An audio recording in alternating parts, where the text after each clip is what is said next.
That some people really need to know, what is that? What makes that person feel that way? Ain't nobody preaching about it. You ain't gonna go to church and somebody take a text on sexual harassment.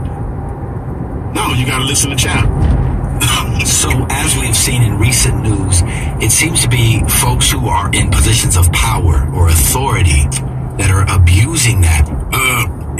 I think those are the ones. Now, see, that's one of the places that we got to go tonight. Might as well do this now. I think that's the one that gets the attention. Which one of the questions that I have about all this is, if it was so strong, why we wait 10, 20 years? Yeah. Shame. But you got to start on the Walk of Hall of Fame, and all of a sudden it's a big problem. But I can't speak on it. So, because my wife is an attorney, she's a woman, and we had a conversation about this earlier this week. Listen, I want you to sleep tonight. I had similar thoughts as you. I'm serious. Like, and she said, Dave, should there be a statute of limitation? Well, in one of the stories that came out, the woman had signed a no-talk clause or some kind. Yeah, and broke that after so many years because she said, I couldn't keep the secret anymore. I don't know what that feels like, to hold some secret that eats away at you for years or decades, and then you finally let it out. What I do see is one person calls a foul, and then other people get encouraged. That's what I'm saying, and that's what I have an issue with. Okay. Because to me, if it's because you don't feel what you felt. If it's 20 years later, you do not feel the way you felt when it happened at that moment. There may be some memories there. There may be some, you done moved on with your life. Some of these folks done got their careers established and built, and not with the same person. He wrote the check because he got away with talking about, your junk in the trunk. Was it wrong? Yes. But come on now. If you harass, say something now, or say something next week, or say something next month, or say something in this decade, or in this millennium. Like, come on now. Don't come up here from the 20th century talking about something, you're the 21st century talking about the 20th. So I don't know. Y'all pray my strength. I need help with that. So listen, let me get these last few callers, and then we're going to get into this other place. Dr. Gardner says it's shame or guilt. No one will believe me. Yeah, but why talk about it now, though? The damage, I don't know. Maybe I need some more sensitivity to that part. Because I'm about to get in trouble. I can feel it. I got folks looking at the radio like, what? See, I think it's wrong. I do. But I think, I'm scared. I'm scared that the church is going to take some hits. And then the other piece is, how authentic are all of them? Because look at Bill Cosby. Yeah. All of a sudden, everybody coming out the woodworks. Well, Derrick Rose recently was accused of, or had been some years ago, and the trial just occurred earlier this year. And as all the facts began to come out, it looked like more and more that this woman who was accusing Derrick Rose of rape was lying and fabricating a whole story. And so we do see examples of that, where the women are calculated and they're creating stories that aren't necessarily true. And that makes it worse for the women who actually were. Were. But my point is, if they would do what they're going to do when it happens, we won't have this problem. We'll know, we'll have some fresh evidence to really take a look at. But now you want to talk about details 20 years ago. Shoot, I can't remember what happened 20 days ago. I wonder if that violation is on another level, though. Yeah, I'm sure it is. The kids that I work with, Pastor, they don't forget it. And it happened to them when they were 5. Now, do you want to talk about molestation? Because that right there makes me want to just. But it's still a sexual violation. Slap the hell out of somebody with the Bible. So but they don't forget. Man, is all I'm saying. That whole piece right there. Crucify him, hang him by his. Yeah. That's a whole nother conversation. God given organs. Okay. The lines are full. So let's see what everybody got to say. Y'all ain't mad, I hope not. Welcome to Andre Chappell, new radio show. We're talking about what's the difference between flirting and sexual harassment. Talk to me.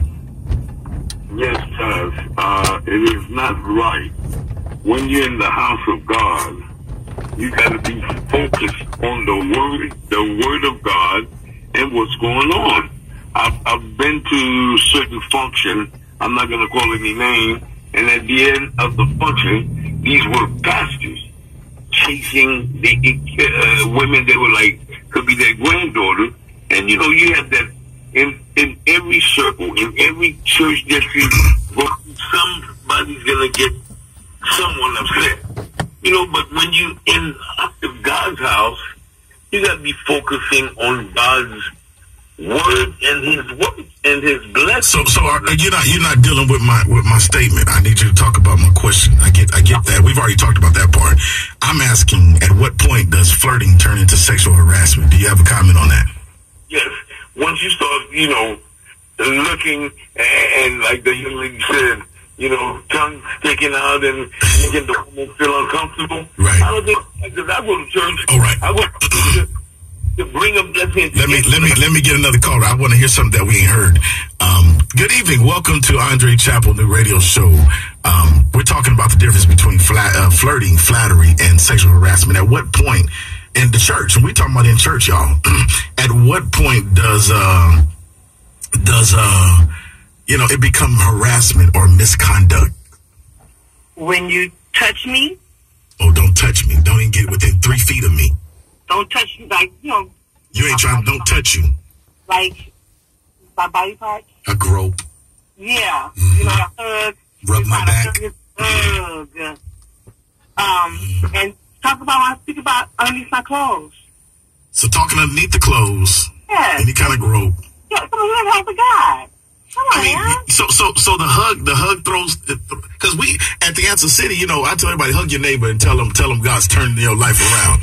There's a hug and there's a hug. There's a hug and one with 2 G's, okay? There's different kind of hugs, okay? Yeah, come on. Yeah, we want that brotherly, sisterly hug. Hug me like I'm your sister. It's an appropriate way for a man and a woman to hug. I understand. Got you. All right. Great comment. I appreciate your call. Let me get that one more on there. Good evening. Welcome to Andre Chappell, Real Not Religious Show. We're talking about the difference between flirting and harassment, misconduct. Where's the difference at? Hello? Yes. I stopped the harassment and maybe perhaps the rape that was going to happen to me. I'm sitting in the pew and I sat next to a man that was just out of prison, which he was gorgeous and handsome. Okay, hold on. So this happened to you. You stopped what was a potential rape. Oh, you're in church, sitting in the pew, and the man sitting next to you is an ex-convict. Just released, and he's in church and sitting next to you. Go on. No, I didn't know he was just released, but he wanted to introduce me to his mother, which his mother was sitting right next to him, and I was so flattered that he wanted to meet. He introduces you to his mother. And then he said, would you like to go out on a date? We can go watch the whales. And I said, asked you out on a date to go see the whales. Yes, I would love to. Yeah, okay. Okay, so he asked you out on a date to go see the whales? Didn't go. Too smart. So I asked him, I said, excuse me, I talked to him on the phone. I said, so we going to go out on a date? Like, who's going to pay? He'll pay. Okay, so we're going to get on the boat. Okay, I'm scared of boats, but okay, I'll get on a boat with you because you sound so nice. I met your mother in church. Can you tell me about your life? Oh, I just got out the penitentiary. I said, sir, no disrespect, but I got to go. So when did it become harassment? And when did he try to rape you? I saw him walking down the street about a week later, and I was scared because I had turned him down. Okay. And I turned him down because he'd done time in the penitentiary. It scared me. So when did he try to rape you? What made you think he might rape you? Well, I only got a few minutes. Anything could happen if you go out with somebody. God. Come on, sister. Come on. I'm turning that call down. That started out. You set us up. Like the juiciest call of the night. She set us up. She hooked us all right now. Come on, sis. She said because he was in jail before. Well, anything could have happened. Because anything could happen. He didn't try to rape you. Where was the misconduct? Where was the harassment? You see what I'm saying? And people will do this. Like, I thought that conversation that he had, he introduced her to his mother. It sounded completely respectful. What's wrong? I guess because it's at church, he was harassing her. No. He didn't say nothing about no draws, no bras. He didn't say nothing about her body parts. He didn't touch her. What? Men and women of the jury, I need you to... Oh, God. Come on now. Come on. He neither harassed you nor raped you. He introduced her to his mama. I invited you to go see the whales. I want to go whale watching. Offered to pay, Pastor. I'm paying. We're going to go watch the whales. Pacific Palisades. We got to do better. And it's on me. But he's sexually harassing and potentially raping you. She's probably still alone. I had a hunch. She said, well, I said, no, this is going to go. This is not going the right way. No. She took the long breath when I said, happen. Sister, I love you with the love of God, but come on now. Listen, I want you to buy my book, Why Can't I Get Married? I want you to go right to AndreChapel.com right now. QPs. And I promise you, this book gonna help you. I promise you. CHPPLE. CHAPPLE. There we go. You need the book, Why Can't I Get Married? It's $15 and it'll bless your life. Amen. And listen, the brother might have paid for the book. If that constitutes harassment and attempted rape, every man never have a woman ever. It would, oh goodness. So let me take a couple calls. Hopefully this one's a better. Let me see. Well, welcome to the Andre Chapel radio show, Real Not Religious. What's the difference between flirting and sexual harassment in church? Sexual harassment in church. You there, caller? Hello. Good evening. Good evening. How are you today? Wonderful, man. What's the difference between flirting and sexual harassment in church? Well, flirting is, to me, is being more on contact or more, when you're saying about flirting in the church, flirting I don't think you should flirt in the church. Okay. All right. I don't feel that that's we discussed it. We already ran down that road, but is there a difference between flirting and harassment? Yeah, it is, because when you're, to me it is, because if a person is saying no, or a person is, a person saying no, she's fine, she's okay, and you're constantly pursuing them, that's harassment. Wow. Okay. All right, gotcha. So no is no. So now, on that note alone, man, thanks for your call. Great call. If a woman says no. So check this out, fellas. I talked about this on social media the other day when all this broke out about the last guy, Anchor. And somebody said to me in social media that a playful, rejection is should be a good enough no. Mm-hmm. I don't know about that. I don't know about that. I mean, if you and I'm saying, hey, and this doesn't even have to be at church, but we see somebody and you trying to talk to them, hey, I really like, I like your smile or whatever, and I was wondering if you and I can, if I can have your number, give you a call and get you, I don't know if I really want to do that. I mean, doesn't that at some point do you not want to send the signal that says, hey, maybe I do, but I'm saying I don't. Maybe you just need to pursue a little harder. Maybe, and I'm like, well, you sure? Whatever. Yeah. I don't know, but I think you're cute though, but come on now. But you create a difficult scenario there. I mean, it's a playful no, but a playful no is not an absolute no. I mean, I think if you really don't want to be involved with somebody, say no. Some people are very shy and timid about just saying no to people. And that doesn't mean they're interested in them, though. Well, don't play with me. Well, definitely don't say, but you're cute, though. But I don't know. I personally would rather a woman just tell me, look, I ain't interested. You're not my type. Right. No harm done. Listen, Los Angeles, y'all, saints of God, just make it clear, and then if they continue to pursue, then maybe we can call the harassment, folks. But I mean, if you like them and you just saying, no,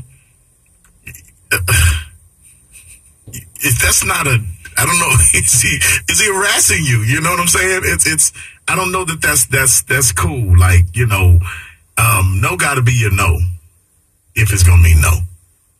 Well, I would if I could, but I'm not from the area, or I would if I could, though. I mean, that's different. That's not. No, I'm not interested. But Pastor, what about the insecure men that don't take no well, don't take rejection well? Then they get upset at the woman because the woman is trying to be nice by letting this dude down instead of saying, listen, brother, you are ugly and your breath smells like dirty hot dog water. Got Dave started tonight. No, thank you. And then the dude just crumbles. But instead they say, oh, no, thank you, I'm flattered, but no. And the dude says, oh, well, she's not giving me a definite, clear no. That must mean she wants me to continue to push. And then we have an issue there. You know, I got to try to. Right, you gotta be devil's advocate, right? I'm just saying. I've heard women say all the time, "No, men don't know how to take a no," and then they want to get all mad. Right, and they want to call you out your name and disrespect you and all that kind of stuff. Player, get your game tight, man. That's just whack. Like, somebody gonna like you. That one just didn't. Just go on about your business. You ain't gotta try to have a clap back and disrespect and hurt somebody's feelings and get all out of character. That just shows that you're not a man. So. I mean, if you think that is going to get the woman after all of that, just because you get upset because she said no, right. You're going to be more aggressive. You're definitely not going to get a number. Now she really don't want you. Right. Especially if you're in the house of God. She's looking at you side-eye. All right, so listen, y'all. Tonight was just kind of like a night of exposure, really. It was a night to kind of invite and bring, you know, some light to what's going on in the world that also it does go on in the church. It definitely goes on. As we heard tonight, there are some real life examples, and somebody's listening to me tonight. You have been that person. You've been flattered, somebody else you've been flirted with, and then there's those who have been absolutely harassed. You know, I think my message to you tonight, especially to somebody that's been handled in a way that was absolutely, even beyond harassing, it was absolutely sexual misconduct. And it happened in the circle of believers in what we call the church, or, you know, in what should be representative of God, of Jesus Christ. But yet it turned out to be very perverted. It turned out to be something that was violating and something that was, you know, demeaning. And it also it has left a sting in your life, a sting in your heart about this context of church. You know, one thing I want to share with you tonight is that, you know, church does not necessarily denote God. So don't mix up church with God. There's some of you that have not been back to church because you've turned away from God because of something that happened at a church. That's a church. That's one particular church, one particular individual, that something has violated you that happened. And you could be potentially missing out on opportunities to serve, to work, to fulfill kingdom purpose. But you have to get past, you know, the damage that was done. You got to get past the damage that was done. My encouragement tonight is twofold. Number one, get past it if it's been a long time and you've been held back by what has happened in your life. You got to get past the past. Number one, you got to get past the past. And to you that it's a current event. It's something that's been recently done. You know, if you're going to do something about it, I think that the best time to do something about it is probably now. It's probably now. The best time to really deal with the situation is now, because many times if it's not dealt with, that same situation will resurface back in your life by that individual, or that individual will do the same thing to others. But if you handle it now, then there's no question about your integrity of the matter. But if you wait 20 years, of course there's going to be some questions, you know. So if you're going to do something now. Do something now. So this is Pastor Andre Chappell, y'all. You're listening to the all new Real Not Religious show with Pastor Andre Chappell. I am excited, man, about so many things that are going on in my ministry life and in what God is doing in my life personally. Got a book that I'm the author of called Why Can't I Get Married? And you're probably listening, and you're that young lady that wants to know what a man thinks. Why won't he marry me? What's going on in his head? What is wrong with him? You know you're the perfect bride. You are the woman that every man should want, and you got a guy, but the guy won't make that step, that commitment, and you want to know why. I want to give you the answer to that in my new book, Why Can't I Get Married? It's only $15.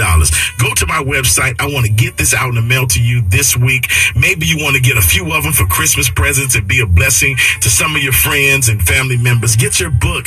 Get the book, Why Can't I Get Married? And then also, y'all, the play. There's a play that accompanies the book called Why Can't I Get Married? The play, we're doing an encore showing on December the 30th. Tickets are $20 for general admission, $40 for VIP.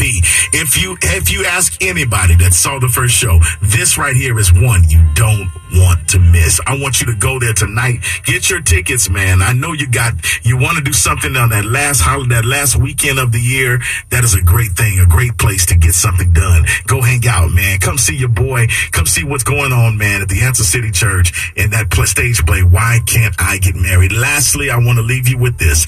Love is what love does. And the Answer City Church family, man, we're extending this opportunity out to everybody to be able to be a blessing to children in our community. I pastor in one of the toughest areas in the city, man. They call it Death Alley, right there where the Answer City is located. And we want to bring snow to South Central, and we want to give away 100 bikes to children that don't have anything. I think kids need to play outside again. You know, they're getting this whole thing with video games. They need to get outside, you know. And so we want them to get out there and ride bikes this year. And then we're giving them 250 coats this year, food and games and snow. Can you see that in South Central? It doesn't snow here, but we're going to make it snow. And so our children going to have a white Christmas this year. Will you partner with me? I'm looking for sponsors. I'm looking for partners. You can go to my website. There you'll see a link that you can sow a seed. You can be a part of real ministry, man. This is outreach at its best. I want to invite you to be a part of that. All right. So y'all listen, man, this is Pastor Andre Chappell. Come on out. Check us out on Sunday. Man, Sunday's about to be lit. I'm preaching a series entitled, man, He Saved the Best for Last. This is the last month of 2017, and there are some promises that are still hanging out there. And 2017, it still owes you something. I'm going to tell you how to get it. Meet me at 7510 South Vermont Avenue this coming Sunday at 9 a.m., man. You're out at 10:15, and you're going to leave lit and ready to get everything that God has in store for you. Pastor Chappell, man, I'm out.